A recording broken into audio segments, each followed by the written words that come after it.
Assalamualaikum warahmatullahi wabarakatuh. Yang saya hormati Bapak Labib Nubahay MSI selaku dosen pengampu mata kuliah Bank dan Lembaga Keuangan Syariah. Pertama-tama, izinkan saya memperkenalkan diri terlebih dahulu.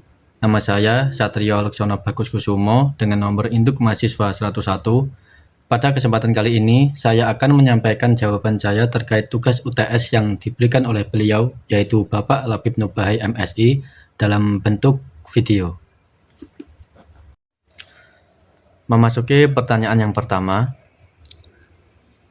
Haidar dan Nabila adalah pasangan muda yang bermimpi memiliki rumah sendiri setelah menikah. Setelah melakukan survei, mereka menemukan rumah impiannya di daerah Mejobo dengan harga 500 juta rupiah. Sayangnya, tabungan mereka hanya sekitar 100 juta rupiah, yang tidak cukup untuk membeli rumah tersebut secara tunai.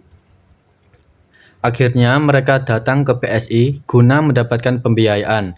Berdasarkan kasus di atas, akad apa yang tepat diterapkan agar mereka dapat memiliki rumah impiannya namun tidak terjerumus dalam hal ribawi? Jelaskan dengan alasan hukumnya. Nah, dalam kasus Haidar dan Nabila ini, pada awalnya kan mereka adalah pasangan muda yang ingin memiliki rumah impiannya di daerah Mejobo dengan harga 500 juta rupiah. Tetapi mereka menghadapi kendala karena tabungan yang mereka berdua miliki hanya 1 juta rupiah. Nah, dengan kondisi ini, mereka kan tidak mampu untuk membeli rumah tersebut secara tunai. Maka dari itu, mereka datang ke PSI atau Bank Syariah Indonesia untuk mencari solusi pembiayaan agar dapat memiliki rumah impiannya tanpa harus terjerumus dalam praktik yang mengandung riba. Nah, akad yang paling tepat diterapkan dalam kasus Haidar dan Nabila ini adalah akad murabahah. Kenapa akad murabahah? Karena dari pengertiannya sendiri, akad murabahah adalah akad jual beli antara pihak bank syariah dengan nasabah, di mana bank terlebih dahulu membeli rumah yang diinginkan oleh nasabahnya, yaitu Haidar dan Nabila, kemudian menjualnya kembali kepada nasabah dengan harga yang sudah disepakati bersama. Harga jual ini merupakan harga beli bank ditambah dengan margin keuntungan yang diketahui oleh kedua belah pihak di awal akad. Contohnya dalam kasus Haidar dan Nabila, pihak PSI akan terlebih dahulu membeli rumah seharga 500 juta rupiah dari pihak penjual. Setelah rumah tersebut resmi menjadi milik bank, kemudian bank tersebut menjual rumah itu kembali kepada Haidar dan Nabila dengan harga misalnya 550 juta rupiah, di mana 50 juta tersebut merupakan keuntungan atau margin bank. Selanjutnya, Haidar dan Nabila akan mencicil pembayaran rumah tersebut kepada PSI sesuai jangka waktu yang telah disepakati, misalnya selama 15 tahun.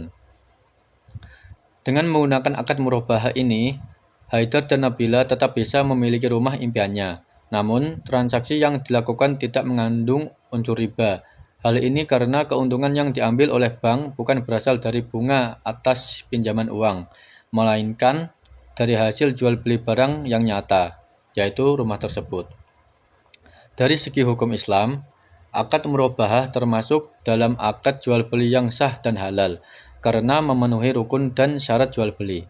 Dalam Al-Quran, Allah berfirman dalam surah Al-Baqarah ayat 275 yang artinya, Allah telah menghalalkan jual beli dan mengharamkan riba.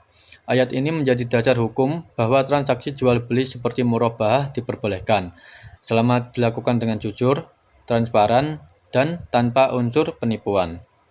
Selain itu juga, murabahah juga diatur dalam Fatwa Dewan Syariah Nasional Majelis Ulama Indonesia atau singkatan dari DSN MUI nomor 4 tahun 2000 tentang murabahah. Dalam fatwa tersebut dijelaskan bahwa dalam akad murabahah, penjual harus menyebutkan harga perolehan barang dan margin keuntungan kepada pembeli secara jelas. Dengan demikian, akad ini dilandasi oleh prinsip keterbukaan dan keadilan. Nah, untuk soal yang kedua yaitu jelaskan yang dimaksud dengan fungsi perbankan syariah sebagai lembaga intermediasi, serta jelaskan bagaimana cara perbankan syariah mendapatkan keuntungan. Nah, jadi perbankan syariah itu sebenarnya punya peran penting banget dalam dunia keuangan. Salah satu fungsi utamanya adalah sebagai lembaga intermediasi. Atau kalau dijelaskan dengan kata yang lebih gampang, bank syariah itu berperan sebagai penghubung antara orang yang punya uang lebih dengan orang yang butuh dana.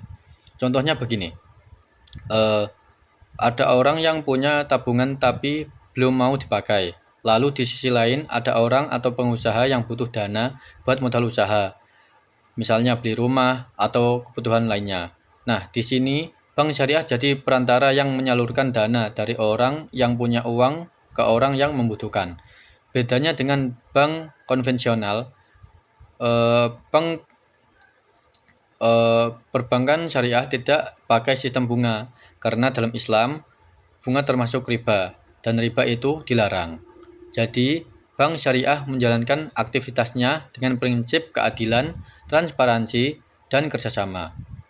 Hubungan antara bank dan nasabah bukan seperti kreditur dan debitur, tapi lebih seperti mitra bisnis yang sama-sama ingin mendapatkan manfaat. Nah, sekarang pertanyaannya, kalau nggak pakai bunga, gimana bank syariah bisa dapat keuntungan? Jawabannya, keuntungan didapat dari akad-akad syariah yang digunakan dalam setiap transaksi. Akad ini semacam perjanjian yang sesuai dengan aturan Islam. Nah, dari sini ada beberapa jenis akad yang sering dipakai. Misalnya, akad mudharabah, yaitu kerjasama antara pemilik modal dan pengelola usaha. Jadi, bank bisa kasih modal ke nasabah untuk usaha, dan nanti kalau usaha itu untung, keuntungannya dibagi sesuai kesepakatan. Tapi kalau rugi, selama bukan karena kesalahan nasabah, kerugiannya ditanggung oleh pemilik modal, yaitu bank. Yaitu yang kedua, akad musyarakah. Nah, ini juga kerjasama, tapi dua-duanya sama-sama punya modal. Jadi, bank dan nasabah sama-sama menanamkan dana, dan keuntungan dibagi berdasarkan porsi modal atau kesepakatan bersama. Selanjutnya yaitu akad murabahah. Ini bentuknya jual beli. Contohnya, bank beli rumah seharga 500 juta, lalu menjualnya ke nasabah seharga 550 juta secara cicilan. Nah, selisih 50 juta itu jadi keuntungan bank. Selanjutnya yang keempat, akad ijaroh, yaitu sistem sewa. Misalnya, bank membeli kendaraan, lalu menyewakannya kepada nasabah. Nah, dari situ bank dapat keuntungan dari biaya sewanya. Nah, jadi intinya, bank syariah tetap bisa mendapatkan keuntungan, tapi caranya halal, adil, dan tidak ada unsur riba. Semua dilakukan dengan prinsip saling ridho dan saling menguntungkan antara bank dan nasabah. Kesimpulannya yaitu fungsi perbankan syariah sebagai lembaga intermediasi adalah menyalurkan dana dari orang yang punya uang lebih ke orang yang membutuhkan dana dengan cara yang sesuai dengan prinsip Islam, dan keuntungan bank syariah didapatkan bukan dari bunga, tetapi dari akad-akad syariah seperti mudharabah, musyarakah, murabahah, dan ijarah. Nah, sekarang lanjut pertanyaan yang ketiga, yaitu jelaskan 3 hal yang dilarang dalam transaksi bisnis syariah serta berikan masing-masing contohnya. Serta berikan pendapat Anda tentang pernyataan yang sering dikatakan oleh masyarakat bahwa bank syariah sama saja dengan bank konvensional, tidak ada bedanya. Nah, sekarang saya akan menjawab pertanyaan yang ketiga, yaitu 3 hal yang dilarang dalam transaksi bisnis syariah dan pendapat saya tentang bank syariah itu sama dengan bank konvensional. Nah, sekarang yang pertama dulu, yaitu 3 hal yang dilarang dalam transaksi bisnis syariah. Di sini menyebutkan ada 3, yaitu yang pertama ada riba. Apa itu riba? Riba itu adalah tambahan atau kelebihan yang diperoleh secara tidak adil dalam transaksi keuangan, biasanya dalam bentuk bunga. Dalam Islam, riba dilarang karena dianggap menzalimi salah satu pihak dan tidak mencerminkan prinsip keadilan. Contohnya sendiri, misal kalau seseorang meminjam uang 10 juta, lalu harus mengembalikan 12 juta hanya karena lewat waktu atau sudah jatuh tempo, maka selisih 2 juta itu termasuk riba. Dalam bank syariah, sistem seperti ini tidak digunakan karena semua transaksi harus jelas dan disepakati di awal tanpa unsur bunga. Yang kedua adalah goror.